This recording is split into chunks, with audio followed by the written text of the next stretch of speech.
Hello students, तो कैसे हो आप सब। तो बच्चों, जैसा कि हमने आपको बताया था कि इस चैनल पर हम जेई से रिलेटेड सभी कंटेंट शेयर करेंगे, जिसमें अगर आप जेई की प्रेपरेशन कर रहे हो तो आप ये चैनल को जरूर सब्सक्राइब कीजिए ताकि आप जेई से रिलेटेड सभी टॉपिक्स को समझ सकें। तो बच्चे, जैसा कि पिछले लेक्चर में हमने पढ़ा था कि फंक्शंस क्या होते हैं, उनके कुछ क्वेश्चंस पढ़े थे, तो इस लेक्चर में हम पढ़ेंगे ट्रिग्नोमेट्री के बारे में। तो बच्चे, शुरू करते हैं।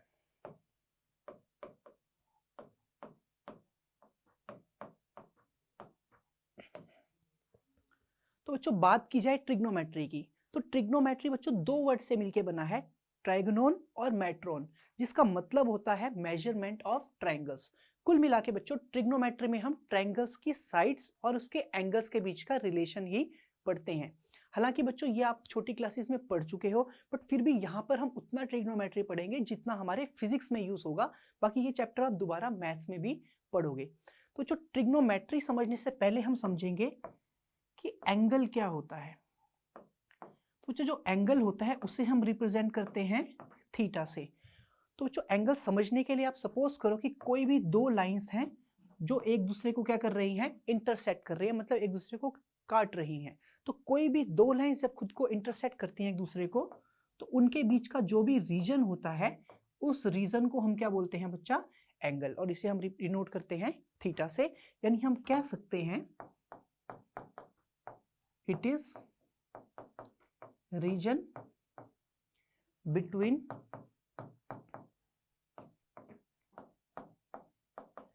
intersection of two lines। तो अच्छा, कोई भी दो लाइंस के बीच का जो इंटरसेक्शन होगा उसकी जो भी रीजन आएगा उस रीजन को हम क्या बोल देते हैं, एंगल। अब जो एंगल को हम रिप्रेजेंट करते हैं दो फॉर्म में। एक तो हम इसे रिप्रेजेंट करते हैं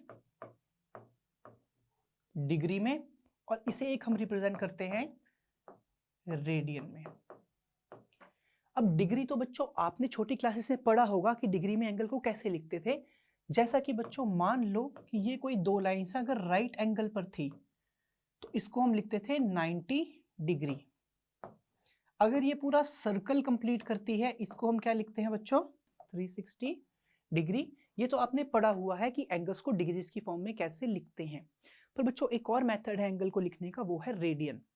बच्चों आप पूछोगे जब हम एंगल को डिग्री में लिखते हैं तो रेडियन में लिखने की हमें क्या जरूरत पड़ी। तो जो आपको रीजन बताते हैं कि रेडियंस में क्यों लिखते हैं। तो जो देखो, डिग्री का अपने आप में कोई ऐसे सिग्निफिकेंस नहीं है। हमने ऐसा बोल दिया कि कोई बॉडी गोल घूम गई है अगर पूरी तो 360 डिग्री हो गया, कोई बॉडी ऐसे 90 डिग्री में गई तो हमने बोल दिया, कोई मतलब परपेंडिकुलर गई तो हमने बोला 90 डिग्री हो गया, हमने ऐसा मान लिया। पर बच्चों रेडियन जो है, जो फिजिक्स में यूज करेंगे हम मोस्टली क्या टर्म यूज करेंगे, रेडियंस एंगल को। ऐसा क्यों करेंगे, तो बच्चा देखो रेडियन, आप सपोज करो हमारे पास कोई सर्कल है, सपोज करो कोई सर्कल है, तो बच्चा सर्कल में मान लो कोई भी एंगल थीटा है, कोई भी एंगल क्या है, थीटा। तो रेडियन जो है वो टर्म कहां से आई, तो अच्छा हमने देखा कि अगर सर्कल की किसी आर्क की जो वैल्यू थी अगर वो रेडियस के इक्वल होती थी, मतलब सर्कल में कोई आर्क थी, सपोज करो सर्कल है उसका कोई इतना पार्ट है, इसकी वैल्यू रेडियस के बराबर आती, तो जो भी यहाँ पे थीटा होता इसको हम क्या लिखते, 1 रेडियन। इसको हम क्या लिख देते, 1 रेडियन। तो हम कह सकते हैं 1 radian is a arc, 1 radian is a angle subtended by a arc of length equal to radius. मतलब किसी भी आर्क जिसका लेंथ रेडियस के बराबर है तो वो जो भी एंगल बनाएगा उसी को हम क्या बोलते हैं, 1 रेडियन। अब बच्चों इसके लिए ना हमें सर्कल की आर्क लेंथ का एक फॉर्मूला याद करना पड़ेगा। सर्कल में कोई भी आर्क होती है उसकी लेंथ का फॉर्मूला होता है रेडियस इंटू थीटा, जिसमें बच्चों थीटा किस में लिखते हैं हम, इन रेडियन। मतलब थीटा की वैल्यू हम रेडियंस में लिखते हैं, थीटा हमेशा रेडियन में लिखेंगे। तो बच्चों हमने देखा कि सर्कल जो ओवरऑल पूरा सर्कल बोलते हैं तो उस पूरे सर्कल का सरकमफ्रेंस कितना होता था, 2 पाई आर। तो बच्चों हमने सर्कल का सरकमफ्रेंस लिखा 2 pi r is equal to r into theta, क्योंकि बच्चा आर्क लेंथ किसके बराबर होती है सर्कल में, आर इंटू थीटा। ये आप चाहो तो याद भी कर सकते हो, कि सर्कल में कोई भी आर्क होती है उसकी वैल्यू होती है रेडियस इंटू थीटा। और हमने अगर कंप्लीट सर्कल देखा, अगर हमने देखा कंप्लीट सर्कल, तो कंप्लीट सर्कल की लेंथ कितनी थी बच्चों? 2 पाई आर, और वो इक्वल टू क्या आ जाएगा? R into theta. तो यहां से हमने देखा आर से आर अगर कैंसिल हुआ तो थीटा की वैल्यू कितनी आ गई? 2 पाई रेडियन। मैंने आपको बताया था यहां से जो थीटा मिलता था वो किसकी फॉर्म में मिलता था? रेडियंस की फॉर्म में। अब बच्चों ये तो हमें पता चल गया थीटा रेडियन है, और हमें अगर डिग्री में कोई थीटा गिवन हो और उसे हमने रेडियन में कन्वर्ट करना हो तो कैसे करेंगे? तो बच्चों बहुत इजी मेथड है, ध्यान से देखो। तो बच्चों हमें इतना तो पता है, हमें क्या बच्चों इतना तो पता है कि कोई सर्कल है, कोई सपोज करो बच्चों हमारे पास क्या है? सर्कल। अगर सर्कल है हमें ये पता है कि इसका जो कंप्लीट एंगल होता है डिग्री में इसे लिखते हैं 360 डिग्री। और यहां से हमने पता किया कि कंप्लीट सर्कल में जो एंगल बन रहा था वो कितना बन रहा था? 2 पाई रेडियन। इससे हमें ये पता चला कि 2 पाई रेडियन किसके बराबर है? 2 पाई रेडियन बराबर है 360 डिग्री। मतलब कि 1 रेडियन किसके बराबर है? 180 डिग्री। तो बच्चा यहां से हम जान गए कि रेडियन को डिग्री की फॉर्म में कैसे कन्वर्ट करना है। तो इसका चलो कुछ एग्जांपल्स कर लेते हैं। इसको समझने के लिए हम क्या कर लेते हैं? कुछ एग्जांपल्स, ताकि आपको अच्छे से समझ में आ जाए कि कैसे कन्वर्ट किया जाता है। तो बच्चों मान लो आपको पूछा गया है कि कन्वर्ट है, कोई एंगल गिवन है डिग्रीज में और आपको बोला उसे रेडियन में कन्वर्ट करो। सपोज करो हमें फाइंड कन्वर्ट करना है, कन्वर्ट डिग्री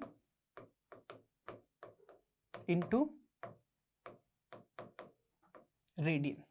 अब सपोज करो बच्चों आपको क्वेश्चन में गिवन है कि आपको है सपोज करो 60 डिग्री, क्वेश्चन में क्या गिवन है? 60 डिग्री। इसे कन्वर्ट करना है रेडियन में, तो कैसे कन्वर्ट करोगे? तो बच्चों अभी हमने देखा था कि पाई रेडियन इक्वल टू क्या था बच्चों? 180 डिग्री। तो जब पाई रेडियन 180 डिग्री के बराबर था, तो अब यहां से कह सकते हो कि 1 डिग्री किसके बराबर हो जाएगा? पाई बाय 180 रेडियन के बराबर हो जाएगा। तो हमें 60 डिग्री दे रखा है, तो 60 डिग्री किसके बराबर हो जाएगा? 60 इंटू पाई बाय 180 रेडियन। अच्छा इसे कैलकुलेट करेंगे तो हमारे पास कितना आ जाएगा? Pi by 3 radian. तो अच्छा इसका एक और एग्जांपल समझ लेते हैं, इसका हम एक और एग्जांपल समझ लेते हैं कि सपोज करो हमें क्वेश्चन गिवन है 30 डिग्री, हमें इस 30 डिग्री को मान लो रेडियन में कन्वर्ट करना है, कैसे करेंगे? तो अच्छा फिर से वही हम लिख लेंगे कि 180 डिग्री किसके बराबर था? पाई रेडियन के बराबर था। तो 1 डिग्री किसके बराबर हो जाएगा बच्चों? Pi by 180 radian. अच्छा 30 डिग्री किसके बराबर हो जाएगा? Pi by 180 into 30 radian. अच्छा इसको सॉल्व करोगे तो ये आ जाएगा पाई बाय 6 रेडियन। तो ये तो बच्चों हमने कुछ एंगल्स को कन्वर्ट किया रेडियंस की फॉर्म में, डिग्रीज में गिवन थे एंगल और कन्वर्ट किस में कर लिया? रेडियन में। तो चाहे अगर आप नोटिस करो तो देखो यहाँ पे भी हमने एंगल को किससे मल्टीप्लाई किया? Pi by 180। यहाँ पे भी किससे मल्टीप्लाई किया? Pi by 180। मतलब कि आप एक सिंपल सा फॉर्मूला भी लिख सकते हो कि जब भी कन्वर्ट करना है डिग्री टू रेडियन तो सिंपल लिख देना है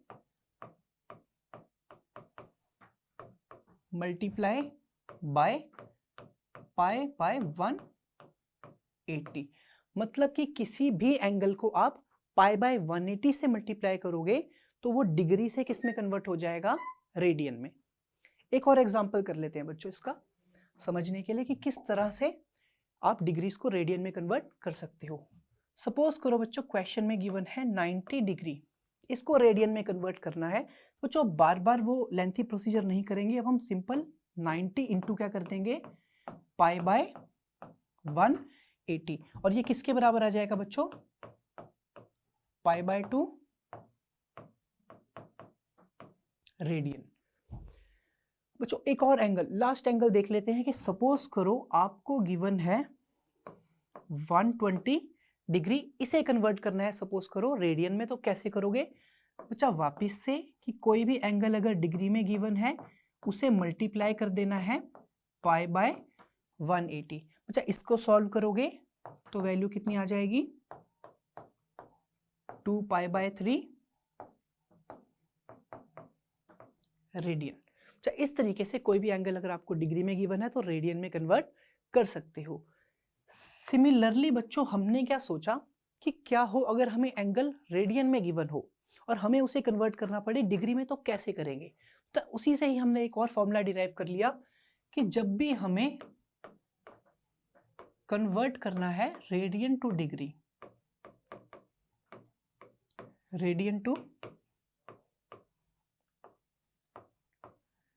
डिग्री, तो जो हमने क्या नोटिस किया कि पाई रेडियन किसके बराबर था, 180 डिग्री के। तो बच्चों जो 1 रेडियन है वो किसके बराबर होगा, 180/π डिग्री के बराबर होगा।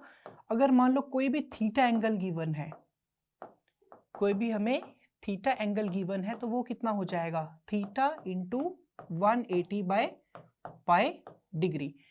यानी कि हमें ये पता चला कि जब भी हम रेडियन से डिग्री में कन्वर्ट करते हैं तो सिंपल मल्टीप्लाई किससे करना है, 180/π से। तो इतना कुछ याद करने की जरूरत नहीं, आप सिंपल लिख सकते हो मल्टीप्लाई बाय 180/π, मल्टीप्लाई बाय 180/π। और बच्चा इसके भी दो एग्जांपल्स कर लेते हैं। इसके दो एग्जांपल ऐसे मान के चलो कि सपोज करो हमें गिवन है π/4 रेडियन। इसे सपोज करो बच्चे हमें पूछा है डिग्री में कन्वर्ट करो, तो डिग्री में कैसे कन्वर्ट करोगे बच्चा, बहुत इजी मेथड है। π/4 को मल्टीप्लाई कर दोगे 180/π से, 180/π से, तो ये हमारे पास आ जाएगा 45 डिग्री। मतलब हमने रेडियन टू किस में कन्वर्ट कर दिया, डिग्री में। इसी तरीके से बच्चों एक और क्वेश्चन करके देख लेते हैं इसका, डिग्री टू रेडियन में कन्वर्ट करने का। तो बच्चों मान लो कि आपको कोई भी एंगल गिवन है, सपोज करो आपको एंगल गिवन है 2π/6, 2π सपोज करो आपको गिवन है 2π/3 एंगल गिवन है रेडियन में। इसे आपको डिग्री में कन्वर्ट करना है, तो बच्चों सिंपल से formula, radian two degree convert करना है तो 180/π से क्या कर देंगे, मल्टीप्लाई। तो बच्चे लिखेंगे 2π/3 इंटू 180/π, पाई से पाई कैंसिल। अच्छा इसको सॉल्व करोगे तो ये आपके पास आ जाएगा 120 डिग्री। बच्चों इस तरीके से आप किसी भी एंगल को डिग्री से रेडियन और रेडियन से डिग्री में कन्वर्ट कर सकते हो। तो ये तो बात थी बच्चों कि एंगल्स को कैसे कन्वर्ट किया जाता है, किस फॉर्म में रिप्रेजेंट किया जाता है, डिग्रीज में भी और रेडियन में। हमने ये भी बताया रेडियन में क्यों किया जाता है, क्योंकि रेडियन एक तरह से लेंथ बताता है, सर्कल की क्या बताता है, लेंथ। क्योंकि सर्कल में किसी भी आर्क की लेंथ बतानी है तो रेडियस इंटू थीटा, जिसमें थीटा किस में होता है, रेडियन में। इस कारण से हमने उसे रेडियन में लिखा। तो बच्चों अब थोड़ा सा आगे बढ़ते हैं कि एंगल की कोऑर्डिनेट्स पढ़ते हैं कि एंगल को किस तरह से रिप्रेजेंट किया जाता है, कैसे ड्रॉ किया जाता है। तो बच्चों हमने क्या नोटिस किया, हमने माना कि सपोज करो ये वाई एक्सिस है, सपोज करो ये एक्स एक्सिस है। तो एंगल को जब हमने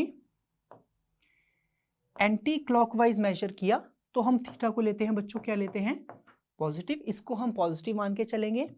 और अगर एंगल को हम क्लॉकवाइज डायरेक्शन, जो घड़ी ऐसे घूमती है ना क्लॉकवाइज, तो क्लॉकवाइज लिखेंगे तो थीटा को क्या मानेंगे, नेगेटिव। ऐसा हम मान लेते हैं बच्चा, ये कोऑर्डिनेट सिस्टम है, क्योंकि ऊपर ऐसे मान के चलते हैं कि एक्स एक्सिस से ऊपर जा रहा है तो एंगल पॉजिटिव है, नीचे जा रहा है तो नेगेटिव है। तो हम बोल देते हैं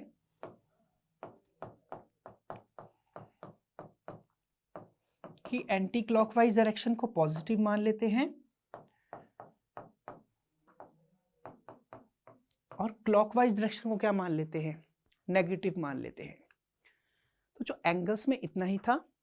अब हम थोड़ा आगे बढ़ते हैं। एंगल्स तो हमने सीख लिए क्या होता है। तो जो हम ट्रिग्नोमेट्री पढ़ रहे थे, तो ट्रिग्नोमेट्री में मेन चीज क्या थी, ट्रायंगल की साइड्स और ट्रायंगल्स के एंगल्स के बीच का रिलेशन। तो वो फाइंड करके देखते हैं कि उसमें हमें किस तरह से रिलेशंस मिलते हैं। तो बच्चों हमने क्या किया, हमने अलग अलग शेप्स के ट्रायंगल बनाए और उसमें देखा कि उनके साइड्स की रेशोज क्या आ रही थी। कुल मिला के मानो हमारे पास अगर एक राइट एंगल ट्रायंगल है, सर राइट एंगल ट्रायंगल मतलब जिसका एक एंगल कितना हो 90 डिग्री, तो हम क्या अज्यूम करते हैं कि 90 डिग्री से जो भी ऑपोजिट साइड है, 90 डिग्री के ऑपोजिट साइड को हम क्या बोल देते हैं बच्चा, हाइपोटेन्यूज। इसे रिप्रेजेंट कर देते हैं h से, यानी लिख सकते हैं side opposite to right angle. मतलब कोई भी साइड जो राइट एंगल के ऑपोजिट होगी उसे हम क्या बोलेंगे, हाइपोटेन्यूज। उसे क्या बोल देंगे, हाइपोटेन्यूज। बच्चों मान लो कोई भी एक एंगल दे रखा है आपको, मान लो यहाँ पे आपको एंगल दे रखा है थीटा। तो बच्चा जो एंगल से ऑपोजिट साइड होती है उसे हम बोलते हैं परपेंडिकुलर। उसे हम क्या बोलते हैं बच्चों, परपेंडिकुलर। तो इसे रिप्रेजेंट कर देंगे P से, और ये क्या होता है बच्चों, side opposite to angle theta. मतलब थीटा एंगल से ऑपोजिट जो साइड होगी उसे हम क्या बोल देते हैं, परपेंडिकुलर। अब जो बच्चा जो रिमेनिंग साइड है इसे हम क्या बोल देते हैं, बेस। यानी इसे कह सकते हैं side adjacent to angle theta. मतलब जो भी साइड इस थीटा के साथ में होगी उसे हम बोल देंगे बेस। अब बच्चा ये तो आपने राइट एंगल ट्रायंगल पढ़ लिया, लेकिन बच्चों राइट एंगल ट्रायंगल में अगर थीटा यहां की जगह यहां गिवन हो तो कैसे लिखोगे। तो भी बच्चों कोई बड़ी चीज नहीं है। देखो ये हमें एंगल पता है 90 डिग्री। अब सपोज करो थीटा यहां नहीं यहां गिवन होता, तो बच्चों फिर वही चीज लगाओगे। 90 से ऑपोजिट साइड को क्या लिखेंगे, हाइपोटेन्यूज। थीटा से ऑपोजिट साइड को क्या लिखेंगे बच्चों, परपेंडिकुलर। और थीटा के साथ वाली साइड को हम क्या लिखेंगे, बेस।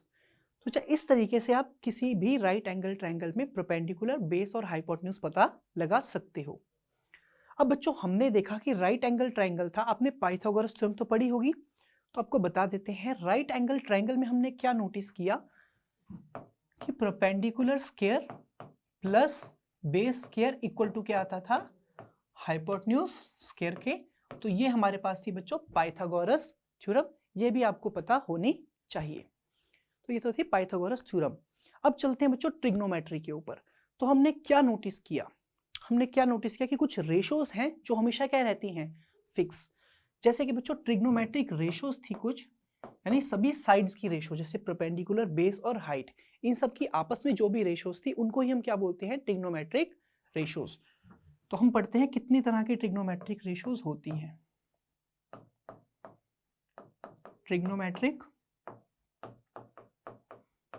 रेशोज बच्चा बेसिकली हमारे पास 3 तरह की ट्रिग्नोमेट्रिक रेशियोज होती हैं। एक को बोलते हैं साइन थीटा, एक होती है कॉस थीटा और एक होती है टेन थीटा। तो अच्छा साइन थीटा की वैल्यू होती है perpendicular upon hypotenuse, cos theta की वैल्यू होती है बेस अपॉन हाइपोटेन्यूज, और टेन थीटा की वैल्यू कितनी होती है, परपेंडिकुलर अपॉन बेस। तो बच्चों ये तो हमारे पास बेसिक ट्रिग्नोमेट्रिक रेशियोज है। अगर आपको ये तीनों आती हैं तो आपका सभी काम हो जाएगा। बट इसके अलावा बच्चों 3 रेशियोज और होती हैं। अगर आप लिखो 1 अपॉन साइन थीटा, तो अच्छा इसी को हम बोल देते हैं कोसिकेंट थीटा। अगर आप लिखो 1 अपॉन कॉस थीटा, इसको हम बोल देते हैं सीकेंट थीटा। और अगर आप लिखो 1 अपॉन टेन थीटा, तो इसे बच्चों हम क्या बोल देते हैं, कॉट थीटा। अच्छा याद आपको ये तीनों ही करनी है, ये तीनों तो आप रेसिप्रोकल करके भी निकाल सकते हो। तो ये बच्चों हमारे पास ट्रिग्नोमेट्रिक रेशियोज है। इतनी ही ट्रिग्नोमेट्रिक रेशियोज हमारे पास होती हैं। अब बच्चों ट्रिग्नोमेट्रिक रेशोज आपने पहले भी पढ़ी थी, तो उसके कुछ रिजल्ट्स थे जो हमें याद रखने थे। कुछ एक फिक्स रेशोज हैं जिनकी वैल्यू हमको पता है, तो पहले वो देख लेते हैं। बच्चा कुछ फिक्स एंगल्स हैं, जैसे 0 डिग्री। 0 डिग्री को बच्चा हम 0 रेडियन भी बोल सकते हैं।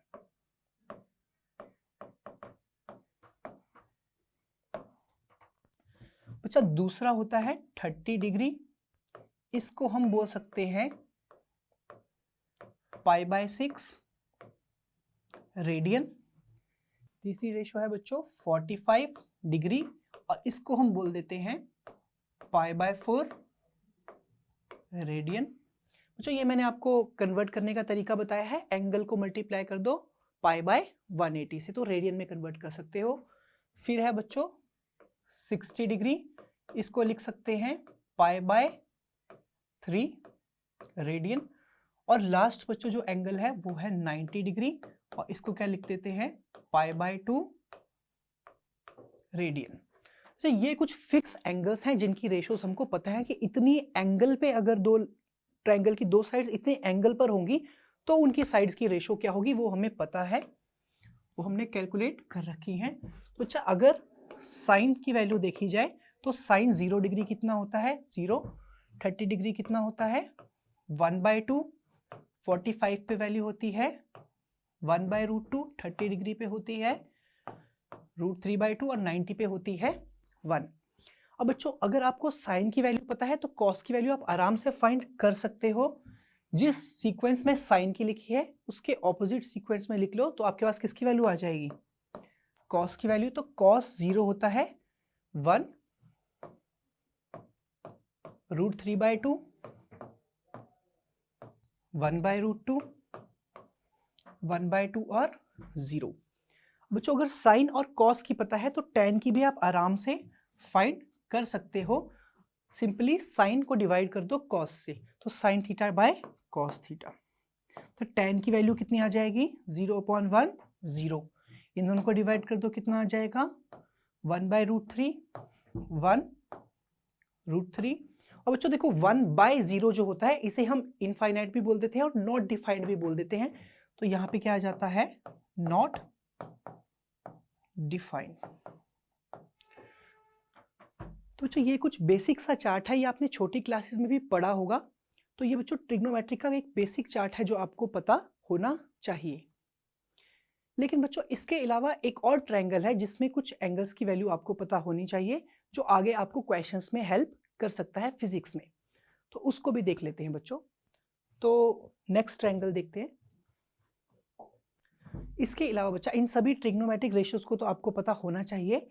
इसके अलावा में बच्चों एक आपके पास ट्रायंगल है कि सपोज करो एक 90 डिग्री का ट्रायंगल है जिसकी एक साइड है 3, एक है 4। और बच्चा हाइपोटेन्यूज अगर आप देखोगे तो √3² + 4² पाइथागोरस से देखा तो इसकी वैल्यू कितनी आ जाएगी 5। तो जो हमने जब ये ट्रायंगल बनाया तो हमने इसे मेजर किया एंगल्स को, तो हमने देखा इस एंगल की वैल्यू आ रही थी 37 डिग्री और इसकी वैल्यू आ रही थी बच्चों 53 डिग्री। तो इससे हमारे पास दो एंगल्स और आ गए 37 और 53। इनकी वैल्यूज भी आपको याद होनी चाहिए। तो बच्चा यहाँ से देखोगे, देखो साइन 37 डिग्री, तो देखो थीटा है, थीटा से ऑपोजिट साइड को हम क्या बोलते थे परपेंडिकुलर। 37 के ऑपोजिट साइड कौन सी है 3, तो परपेंडिकुलर अपॉन हाइपोटेन्यूज। 30 के ऑपोजिट परपेंडिकुलर, हाइपोटेन्यूज कितना है 5, 90 से ऑपोजिट। अब बच्चों कॉस थीटा की वैल्यू देख लेते हैं। अगर आपको देखनी है कॉस 37 की वैल्यू, तो कॉस थीटा क्या होता है बच्चों बेस अपॉन हाइपोटेन्यूज। देखो थीटा के साइड में जो हमारी साइड होती थी, थीटा के एडजेसेंट साइड, उसको हम क्या बोलते थे बेस। तो यहाँ पे बेस क्या है 4 और हाइपोटेन्यूज कितना है 5, यानी कॉस थीटा की वैल्यू कितनी आ गई 4/5। और tan 37 कितना होता था बच्चों परपेंडिकुलर अपॉन बेस, तो ये क्या आ गया परपेंडिकुलर अपॉन बेस। तो ये हमारे पास 37 डिग्रीज पे तीनों ट्रिग्नोमेट्रिक की रेशोस आ गई। सिमिलरली बच्चों अगर आप 53 डिग्री एंगल देखोगे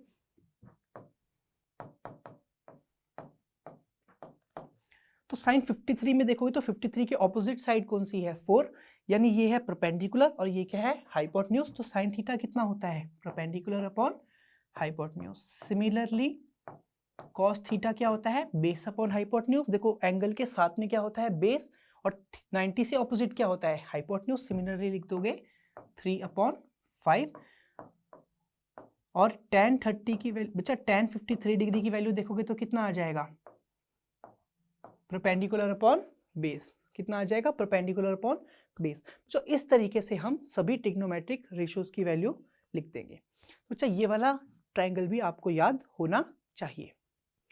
अब बच्चों बात करते हैं, ये तो हमने देखा कि एंगल्स 90 तक जो भी एंगल्स थे उनकी वैल्यूज क्या थी, 90 तक जो भी एंगल्स थे उनकी वैल्यूज क्या थी। अब क्या हो बच्चों कि अगर एंगल 90 से बड़ा हो, अगर एंगल किससे बड़ा हो, 90 डिग्री से बड़ा हो, तो उसकी वैल्यू हमें कैसे पता चलेगी। तो उसके लिए हम पढ़ेंगे नेक्स्ट लेक्चर में, जिसमें हम पढ़ेंगे कि ट्रिग्नोमेट्री में 90 डिग्री से हायर एंगल्स पे ट्रिग्नोमेट्रिक रेशियोज की वैल्यू क्या होती है। बच्चों अगर आपको आज की क्लास में किसी भी चीज़ में डाउट आया है या फिर कोई भी टॉपिक में कुछ पता नहीं लगा है तो कमेंट करके ज़रूर बताइए।